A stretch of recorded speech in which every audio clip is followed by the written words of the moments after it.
Hello lovely people, how are you all doing today? I hope you're well. I am, thank you very much. Going to do something a little bit different today because this is something I've been asked to do on a number of occasions, and it's one of those things I haven't got round to, time, blah blah blah, what have you, but the time is right for a couple of reasons. I'm at home today doing all sorts of little bits and bobs, sorting out a few more bits for the shop and what have you. And I'm sort of hanging around because I'm waiting on a couple of phone calls, etc, etc. So I'm at home anyway. Yay, let's pop the camera on and have a quick chat. But the main reason for doing this today is because I want to say a huge warm welcome to all my lovely new subscribers. Hello everyone! Thank you so much for coming over and having a little nosy what I'm up to. I know a lot of you came over from Kate at Last Homely House, so thank you. I'm going to talk a little bit about basically how this all started 3.5 years ago. So yes, a very warm welcome to new subscribers. But as always, a huge, warm, gorgeous hello to ancient subscribers, not in age. Thank you all, thank you to those of you who've, get comfy Vivi, who've been around for ages and are always so positive. And hello to all the new lovelies. So, yes, where did this all start? What on earth? What happened? How are you in this situation? How are you in this pickle? It's not a pickle, it's good. 3.5 years ago, so end of April, is when I left my last paid job, as in waged, working for someone else and being paid by them on a regular basis. Now, let's go back a little bit further. I need to try and make this rational, in rational steps. I've had 3 different careers in my life. I started out as an actor, loved that, was very happy, very fulfilled doing that. Got a bit fed up of touring all the time and living out of a suitcase. Wanted to have a dog in my life, that wasn't possible on tour. So decided to take a break from acting for a while, and I ended up running a second-hand and antiquarian bookshop in Kensington, selling lovely out-of-print books and really rare things. And that's great because I've always loved books. I adored that job, absolutely loved it. And there came a point where I was on the cusp of possibly even buying the shop.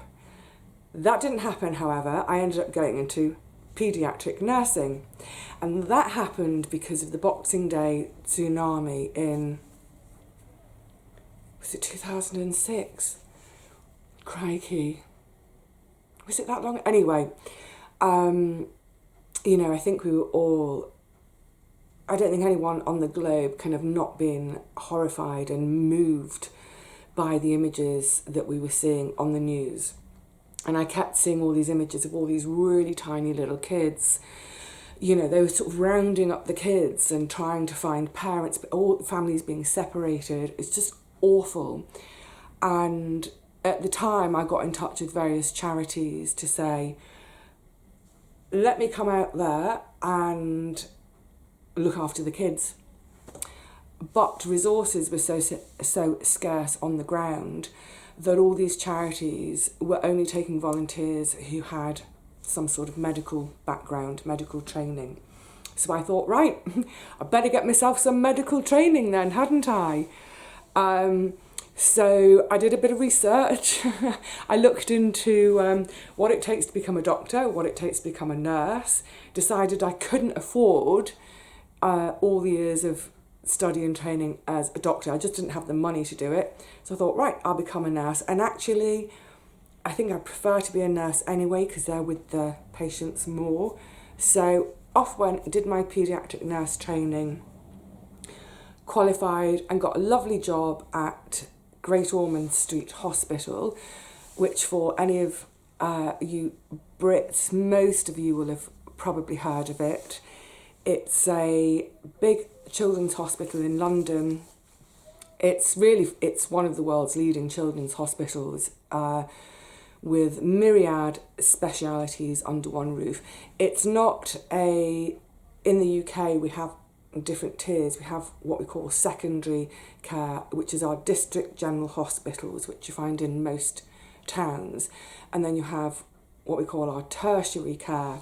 So somewhere like Great Ormond Street, where if kids need slightly more specialist help than they can get at their local hospital, they go up a tier and they come to us. So that's where I ended up, and I worked on a 10-bed ward, which is an isolation ward. So each room is in an air bubble, as it were. Each room is airlocked. So this ward is all about controlling infection. We manage both infectious diseases and kids with zero immunity for whatever reason. Sometimes the kids will have zero immunity because it's been zapped out of them because they've got leukemia, and we're treating them for that.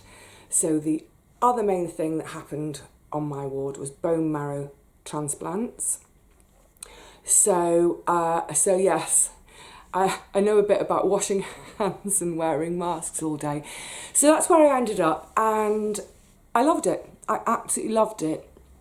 It was the perfect job for me in so many ways because it combined the sort of almost like the two sides of me, that sort of science, analytical, that inquiring mind side of me, and then the other side of me, which is just pure love and cuddles. It's all heart. So that, I think that's what it was. It's a sort of a heart and mind. It was a heart and mind job very much. And I loved it. It was incredibly stressful, physically, mentally and emotionally. But,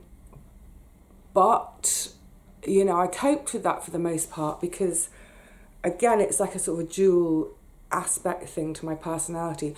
On the one hand, I'm hard as nails, I'm a tough old boot, but I consider myself to be quite emotionally intelligent, and I'm very good at being able to cry and let things go. I don't bottle up, I let things go.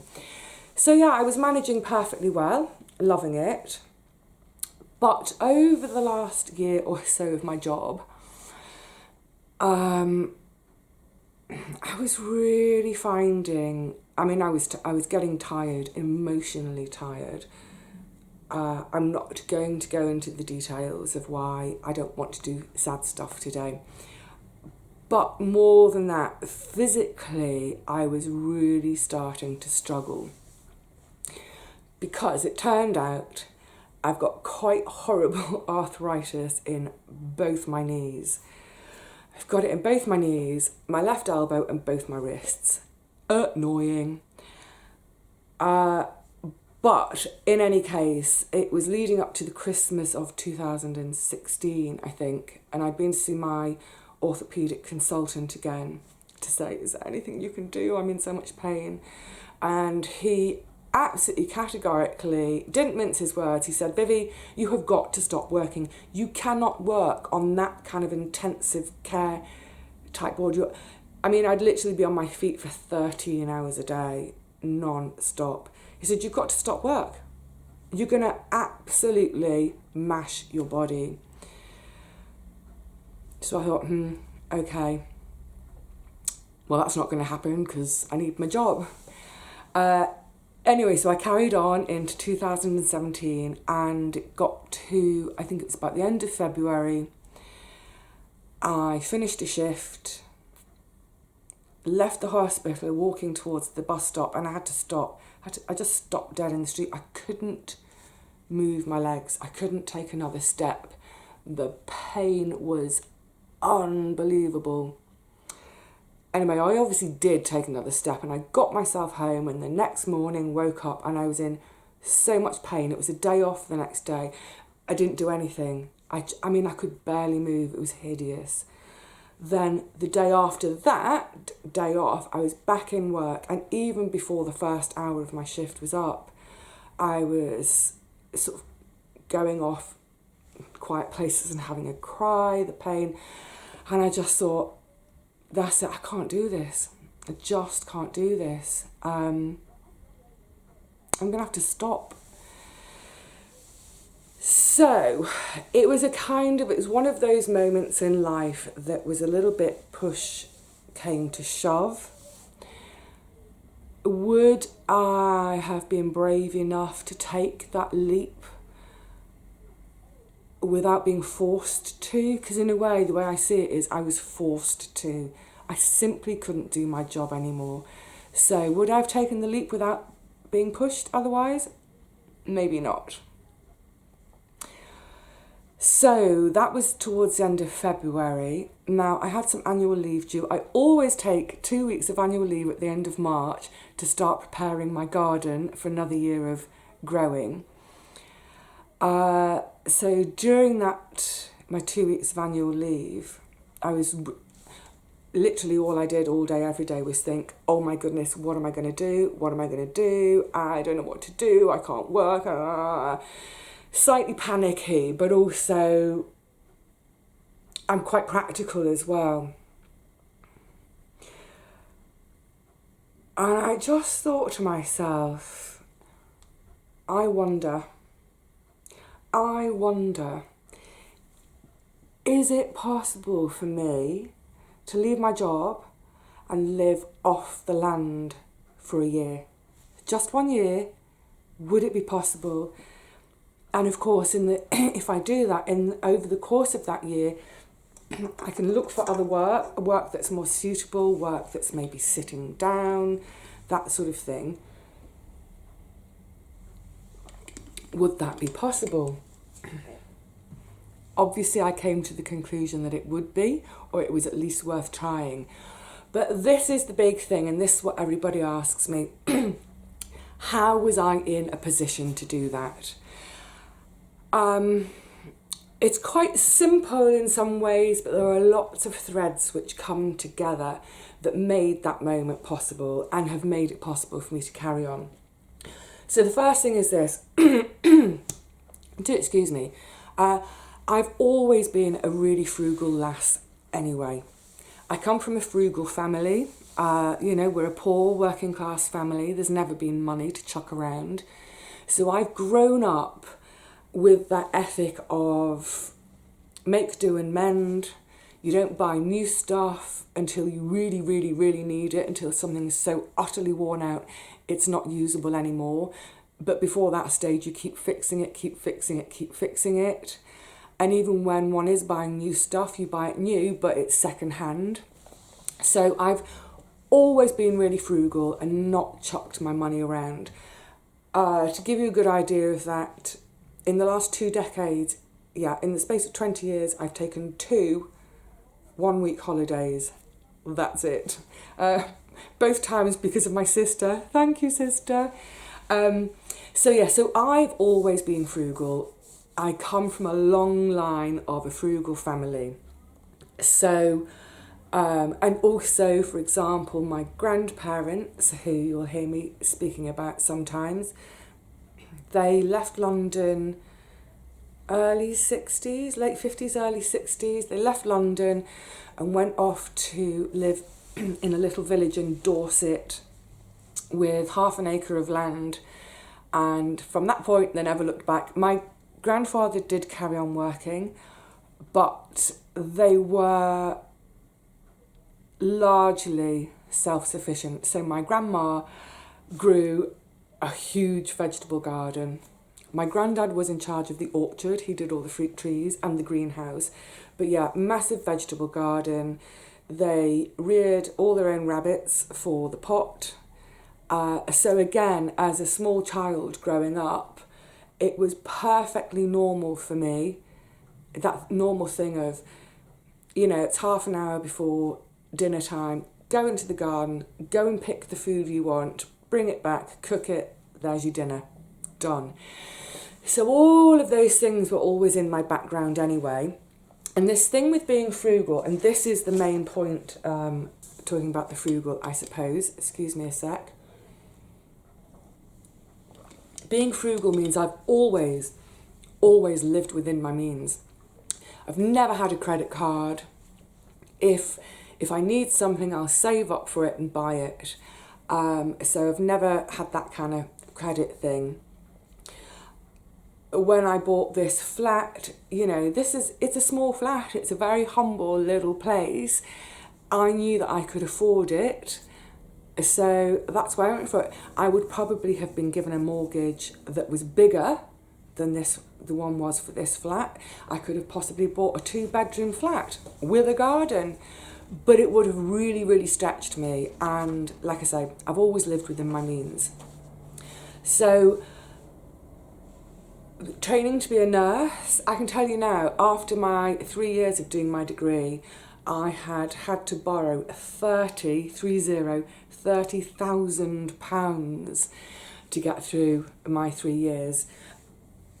The thing with a nursing degree, unlike, say, if I'd read history or art, as I'd done years and years and years ago, is with a nursing degree, you don't have those great long holidays that other courses have where you can work, or you don't have evenings free for a part-time job at a bar or that sort of thing.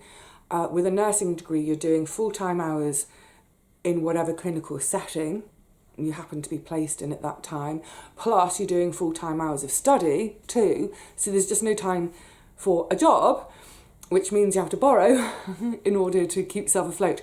So the reason I'm telling you that is because I want to show you how it is possible. So I had £30,000 of student debt when I left, had a mortgage, but literally for the first 2 years of taking my job at Great Ormond Street, I lived on so little, really, really little. I don't do takeaway food. I don't go to restaurants. I don't go to the cinema. I don't do takeaway coffee. I don't buy sandwiches on my way to work. I do a packed lunch, etc., which makes me sound like I'm a really unfun person. I do have a lot of fun in my life and a lot of friends. I just do it as cheaply as possible for free, you know. So because of that, in those first 2 years of working as a nurse, I lived on almost fresh air and water, but it meant that after 2 years, I paid off my £30,000 student debt. Yay!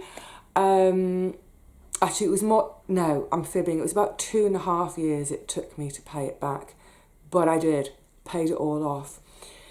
Also, over the years, even before, so when I was working at the bookshop, all those years, those last few years, working as an actor, with my mortgage, I had a mortgage which has one of those clauses where you can overpay your mortgage without penalty.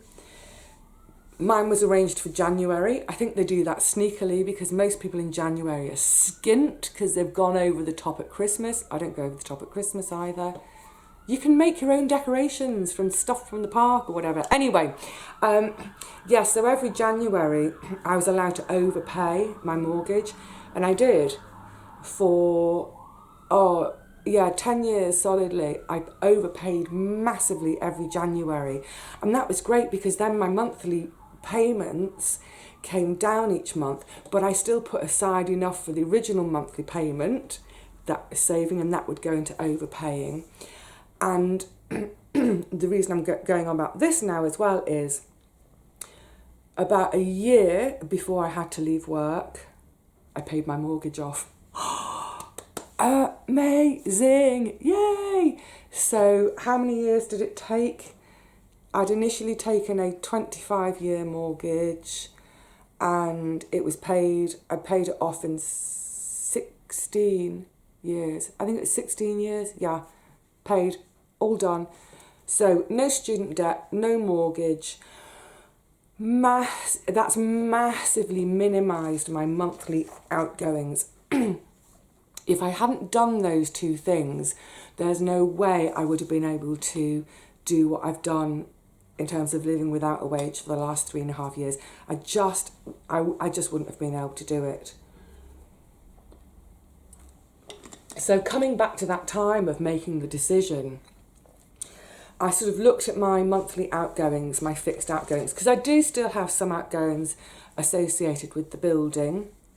I have to pay a portion of building insurance. There are 2 other flats below me and a little shop, so we all pay a portion of that.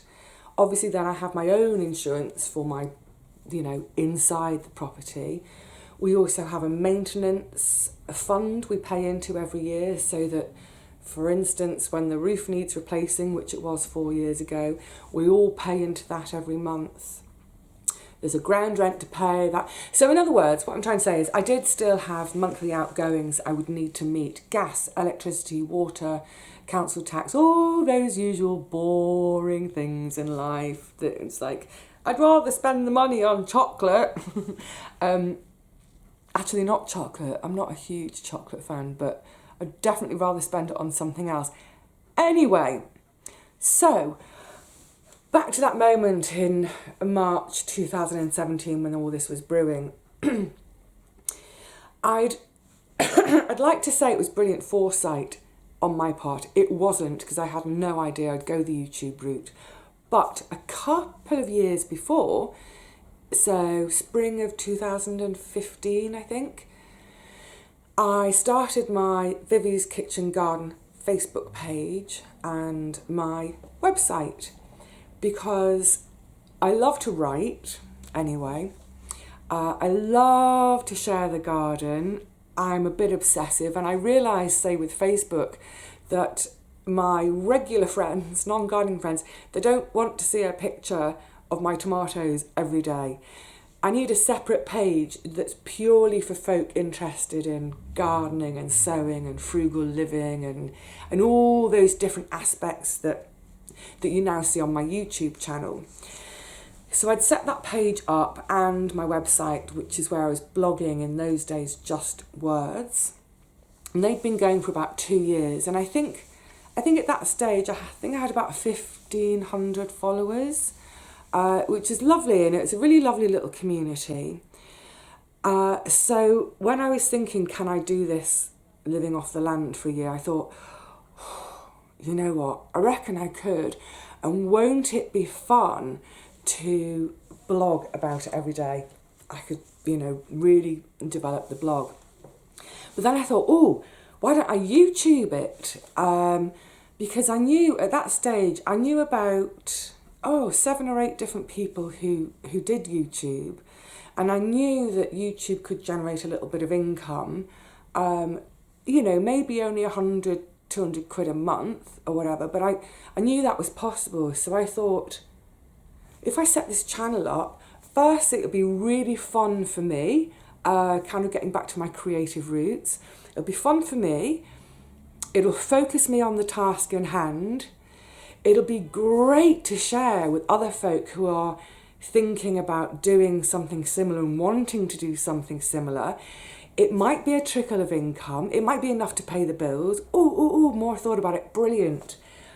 So yeah, that's basically how I ended up starting the YouTube channel.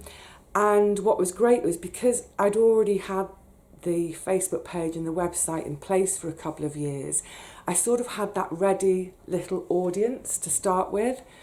So I kind of mentioned it a few times on the Facebook, and overwhelmingly people were saying, yes, do it. Love to hear more from you. Love to see the garden, whatever, that sort of thing. So I thought, okay, if I can cover my basic bills, gas, lecky, that, and provide my food, that's all I need. That's all I need for the year. Brilliant. Yes, let's do it. So I'd had those 2 weeks of annual leave and came back to work.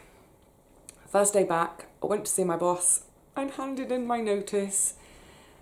Yeah, sad. It was weird though, because literally the minute I'd handed my notice in, I felt this surge of relief, this massive surge of relief. I think emotionally I was kind of at my wit's end with it, but physically the relief, the idea of not having to get up at 4:30 in the morning and not be back home until 10:30 at night, and that whole time hammering my knees. So yeah, I handed my notice in. I had a really bad day the next day and had gone back to see my doctor just because of pain. And she said, that's it, I'm signing you off sick. You are not to go back to work. You cannot do this. Stop it. So there was me thinking I had six weeks, or was it 8 weeks left to work my notice out. I got signed off. So, and made my first little video. Oh my goodness, crazy. I had no idea how to edit, all of those things. So I think the first video was one take. Yeah, it was all one take because I didn't know how to cut and put things together. I've learned as time went on. So, that's why I started the YouTube channel. I've loved it.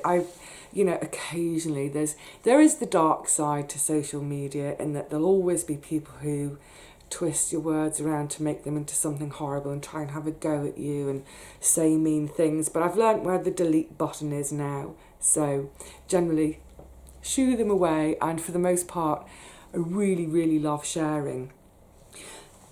The idea initially was I'd give myself a year to see if it was possible. And as the year was progressing, I was loving it, loving my new life. I had £4,000 in savings. That was it. So I literally started the year with £4,000 to my name. Now, over the course of that first year, I was getting a little bit of revenue from YouTube, but it wasn't covering my bills. So I was nicking a bit of my savings each month to make up the shortfall. Everything that I didn't grow that I had to buy, I was kind of talking about this the other day, but things like washing powder or rice, every time I had to buy one of those things, I was having to use my savings. And that stressed me a little bit, because I do like to have a safety net. So as the course of the year went on, I did think, I'm loving this, I want to keep going, but I definitely need to introduce something else. I can't just rely on, say, that bit of YouTube money.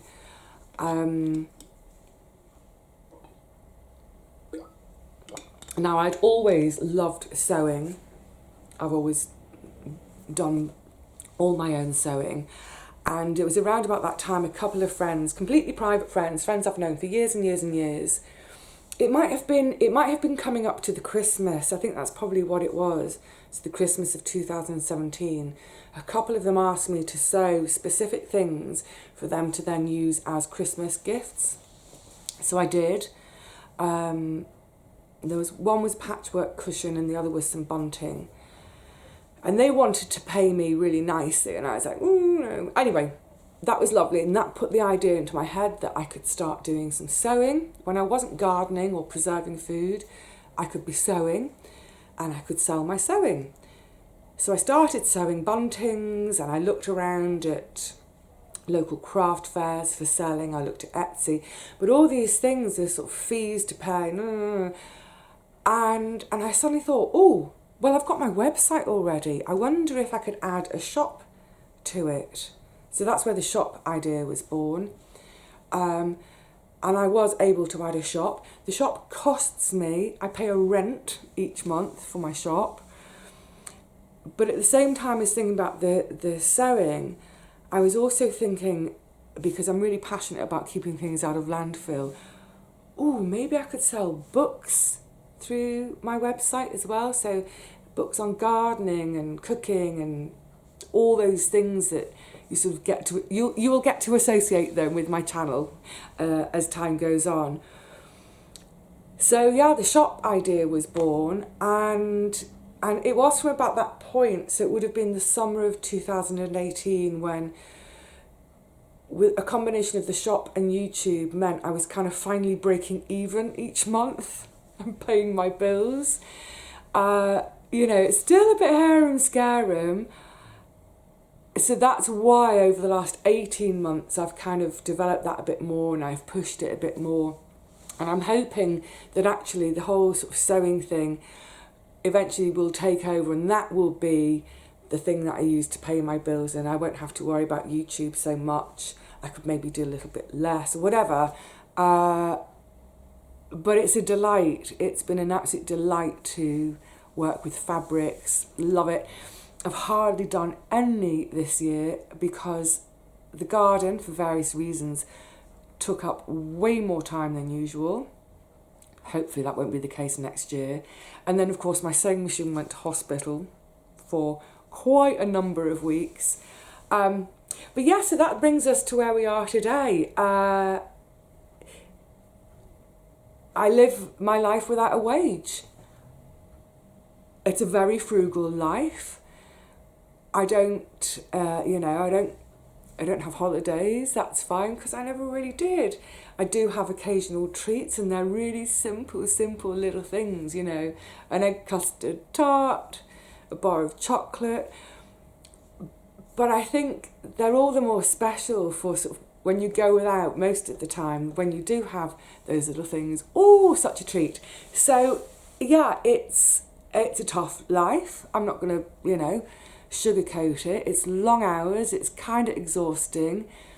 I do sometimes wonder what it would be like if I was doing this with a partner, but see, that's another change I made. I left my nursing job and I'd been in a long-term relationship, and I decided it was not doing any good, so I ended that too. It was like, go ahead, Vivi, make all the changes under the sun all in one go. So yeah, I wonder what it'd be like if there were two of us here doing it together, but there aren't. I'm fine. So it is possible to live without a wage, but by golly, you need a few strings to your bow. I think you need to be prepared to just have a go at everything, just really muck in. It's so rewarding though. I love it. Oh, and a final word, the name of my channel, What Vivi Did Next. It's a little bit of a play on the children's book, What Katie Did Next, because I do love my books. And it's funny, I remember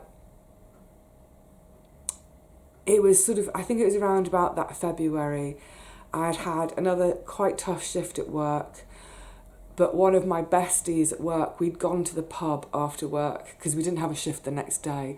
So we'd gone to a pub, necking these pints, and I was explaining the possibility of what I was thinking about doing, and she said something along the lines of, oh my goodness, well, we never know quite what Vivi's going to do next.